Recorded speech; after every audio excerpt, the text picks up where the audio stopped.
one of the qualities that you bring to this, that you helped me become more conscious of, is that you are consciously a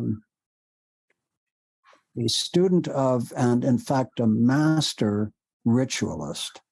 And I've always known that ritual in the Cancer Help Program was profound. Wayne Jonas, who's an extraordinary specialist in deep healing work, he actually thinks that an immense part of what takes place in healing is due to ritual. Just whether it's traditional Chinese medicine or conventional medicine or integrative medicine. But you have cultivated an awareness of, and I've watched you do it, incredibly powerful ritual. One ritual that comes to mind that you've done with us is which I'd like to ask you to describe a little bit, is when you do the healing stone ritual, and you've brought that down to Commonweal. Could you just describe so that people understand the preparation and care with the stone ritual is done? Sure. I mean, I think that ritual, again, it's our birthright in a way. I think we're natural, all of us. We do it in such small ways. Your moment of silence and your peace, like that ritual is the Michael Lerner ritual that I lean into, because it brings a much larger perspective somehow in those few moments. So ritual doesn't have to be like the grief ritual that you're describing that we brought down to Commonweal. But it's something that I think I've come to because Richard Wagamese says this so beautifully, that the enormity of what we hold just living a life can really only be held fully in ritual or in circle, like in community.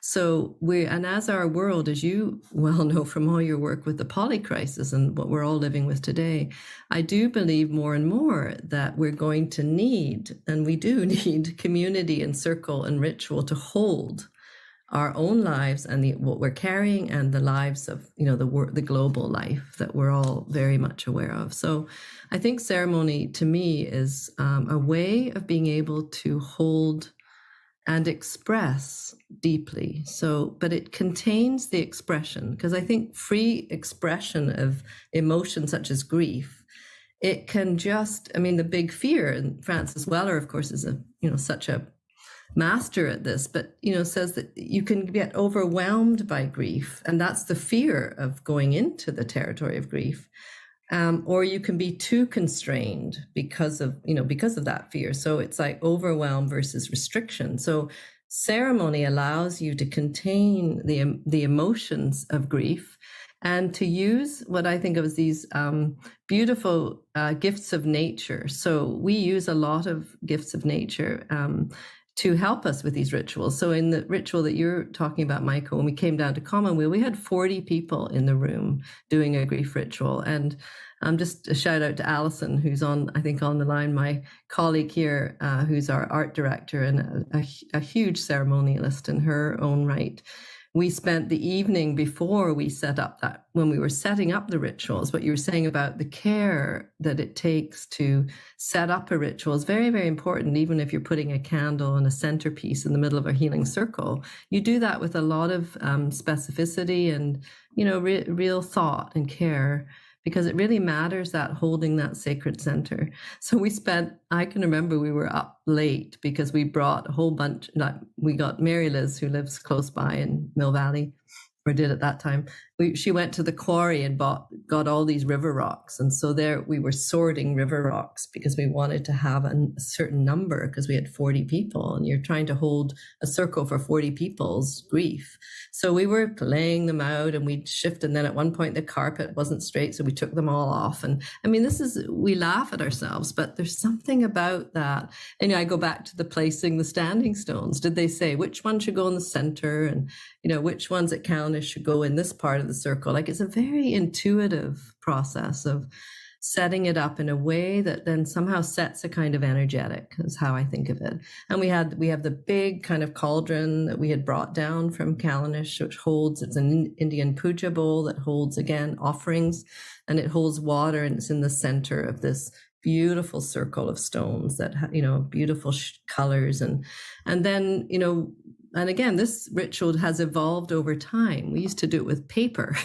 So again, the rituals kind of inform you in a way. They say, oh, now I think we should move it in this direction. It's very interesting. It holds a kind of intelligence, I think.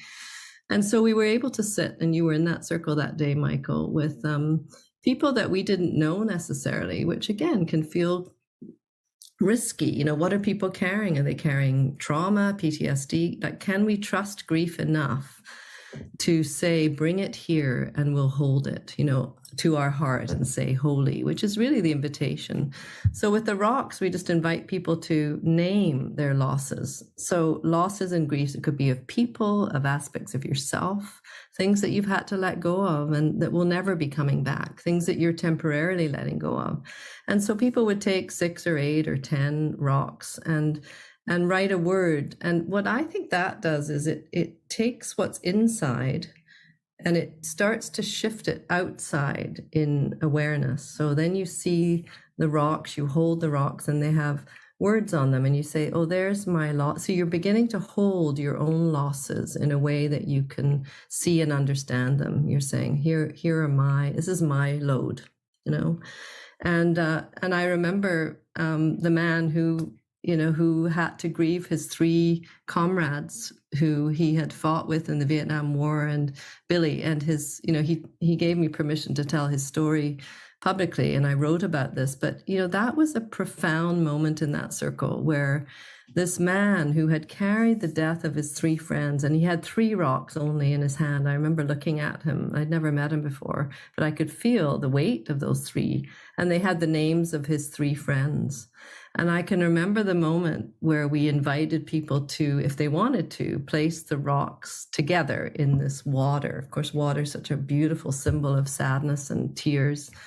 And I remember he almost crawled to that bowl in the center, and he placed them in. I could remember hearing them clunk into the water as they joined all the other losses. And then he went back to his seat and he started to shake. And this is where the presence, can we sit through that? I think we can have also, what's happening to him? Is he okay? And, so when I look around, I saw the other people, the other space holders. There were many Commonweal people there who I know, Jennifer and others who I feel like are so kindred, could hold it, that 40 people. It wasn't just our team holding that. It was all of the people who've been in circle after circle. And he started to shake. And I remember I actually was sitting next to him. I happened to be, and I remember just putting my hand on him, just quietly. The whole circle stopped in the moment of him having his experience. And we didn't know what that was, other than it was extremely intense. And then I remember Steve, from Langley, he got up, he walked around behind the circle slowly. And this is the grace that happens in ceremony, that you cannot predict, you can't anticipate, but you can trust deeply. I've learned to trust it. He came right down round behind, and I remember he put his arms, under Billy's, under his armpits, and he held on to him from behind. And again, he was a Vietnam vet also. So this was the PTSD releasing. This was the trauma. And we ended up, after that ceremony, he asked if he could bury those rocks on the land at Commonweal. So I use that as an example of saying, we long for a place to lay down our burdens and to take them outside of ourselves and say, this grief is universal. These are my particular sorrows.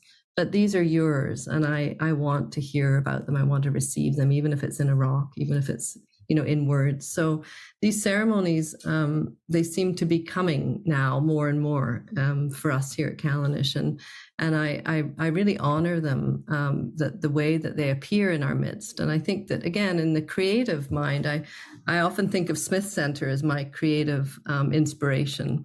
When I walked into the Smith Center for the first time and saw their gallery, that the first thing you meet is an art gallery. It's like, it just really moves me, that the commitment to the creative at Smith Center. So kudos to all of you there.